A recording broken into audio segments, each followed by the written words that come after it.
Hi everyone, my name is Megan Jones and I'm a current LPN to BSN student at Indiana State University. Today we will be going over the second video in a small series of health education videos, and our topic today is high blood pressure, how to prevent it, and screening for it.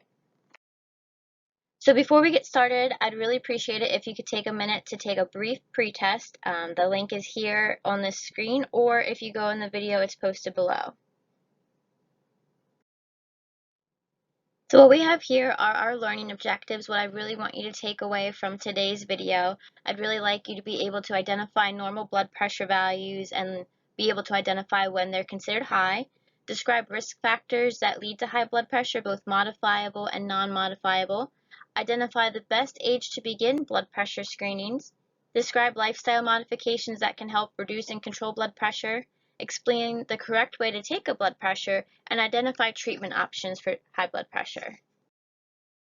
So our population at risk, the population that we're going to be concerned with for high blood pressure in screenings, is going to be both the male and female population, 18 years of age and older, who have not previously been diagnosed with high blood pressure. Alright guys, so what is blood pressure? Blood pressure is the force or the pressure of blood that pushes against the walls in your arteries. It consists of two numbers, a top number which is your systolic and a bottom number which is your diastolic. And what your systolic pressure is, that's the pressure of your blood when the heart is pumping. And the diastolic is the pressure when your heart is at rest between beats. It is normal throughout the day for your blood pressure to rise and fall, and it can change a little bit. And a normal blood pressure is going to be with a systolic that's less than 120 and a diastolic that's less than 80. And that's written as the systolic on the top and the diastolic on the bottom, as you see there. And high blood pressure, that's when your blood pressure is 120 for your systolic and over, and the diastolic will be 80 and over. And the medical term for that is called hypertension. Now the risk group is the pre-hypertension group. Their blood pressure ranges, as you see here, with the systolic between 120 and 139, and your diastolic pressure ranging between 80 and 89. And hypertension is blood pressure that ranges from the systolic pressure of 140 and over, and diastolic 90 and over. More than 30% of adults have high blood pressure, and in a 2010 study, they found that high blood pressure was a primary contributing factor in the cause of death of over 362,000 Americans. And 6 out of 10 diabetics have high blood pressure. So what we have here is just a table that's going to show you the normal values for systolic and diastolic, as well as the pre-hypertension values and the hypertension values. So what are the symptoms of high blood pressure? Well, there really aren't any, and that's why high blood pressure or hypertension is known as a silent killer, because typically there are no symptoms, no signs, no warnings that give you a heads up of, hey, something's just not right here. And this makes blood pressure screening extremely important because that's going to help you detect it and treat it early. It's going to significantly reduce the risk of cardiovascular events. And symptoms usually do not appear in blood pressure until it's at a critical and life-threatening level, and those symptoms can include shortness of breath, headaches, nosebleeds, just not kind of feeling right, something's off. So let's talk about risk factors. First, we're going to look at modifiable, the things that you can change.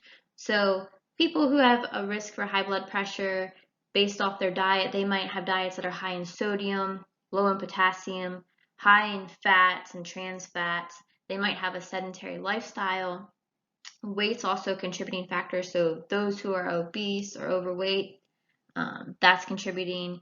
High cholesterol, increased alcohol take, using tobacco, having obstructive sleep apnea that you're not getting treated, and just stress. All of those can contribute to high blood pressure, but those are all things that you can change. Now we're going to look at non-modifiable risk factors, those that cannot be changed, and that's going to include your family history, pre-existing health conditions like diabetes and kidney disease, As we age, our risk increases for developing high blood pressure. 9 in 10 Americans will end up with high blood pressure in their lifetime. Gender, males are typically more likely up until age 64 to develop it. After that, it's kind of a more equal playing ground with risk. Also, ethnicity plays a factor as well. What are the effects of high blood pressure? So left untreated, blood pressure can have various chronic effects on the body, making it very important to be screened and treated early. It can cause heart disease, heart failure, heart attack, stroke, and kidney disease. Blood pressure screening is a very important way to provide early detection and treatment of high blood pressure, and that's going to help reduce the risk of serious cardiovascular events. It's recommended that both males and females 18 years of age and older who have not been previously diagnosed with high blood pressure have an initial screening. Now, if that comes back normal, they can go every 3 to 5 years from ages 18 to 39. The population that will need to go yearly are going to be those 40 and over and anyone who has any pre-existing conditions or risk factors for high blood pressure.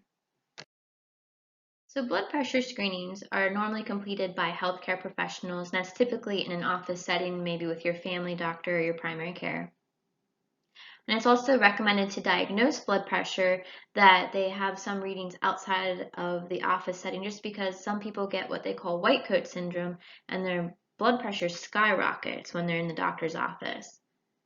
Factors that can elevate your blood pressure before a screening include stress, emotions, pain, caffeine consumption, using nicotine, and physical activity. So those are things, if you're getting a blood pressure reading, you kind of want to stay away from those so you get a more accurate reading. And it's going to take multiple blood pressure readings that are high before they'll be able to diagnose you with high blood pressure.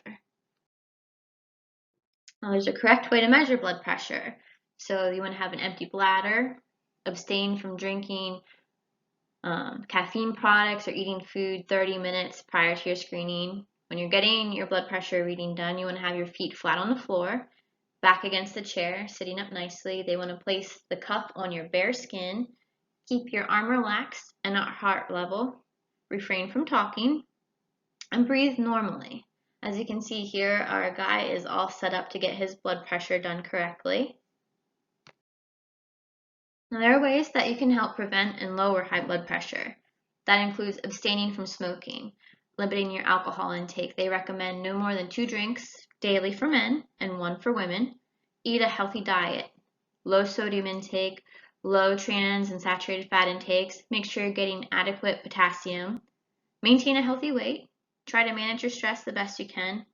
Monitor your blood pressure. Get adequate and quality sleep and exercise, and they're recommending 150 minutes every week or 5 sessions of 30 minutes each. So there's a few ways to monitor your blood pressure at home. The first, which is probably the more easy way to do that, would be using a self-measured blood pressure device, and the American Heart Association recommends an automatic bicep style cuff.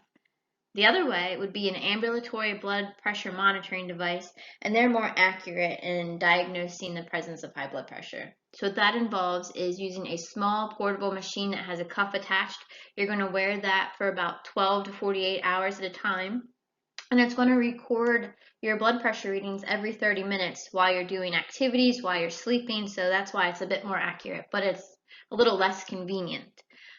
Also, it's good to keep a daily log of your blood pressure. That way you can watch for changes and you can alert your provider if you have any high numbers. And you can get your own log here if you follow the link to the CDC website. They'll have one for you. So if you're diagnosed with high blood pressure, how do you treat it? The first line of treatment is going to be aimed at making lifestyle modifications, those things we talked about earlier. Exercising, maintaining a healthy weight, having a healthy diet, limiting your alcohol, refraining from smoking. Now, if those don't work, they may have to put you on a medication. There's various medications available out there that your provider can choose from, and they'll monitor you closely on that just to make sure that it's having the right effect in lowering your blood pressure. So what I have for you here on this slide is just a collection of resources that are beneficial for preventing and screening your blood pressure. So go ahead and take a look at that. The links are provided, and I think you'll find them pretty helpful. So this is just my reference list. I want to thank you guys for joining me today. If you go ahead and check out the links that are attached to this video, you'll find my brochure, and you can go ahead and take that post test. Thanks.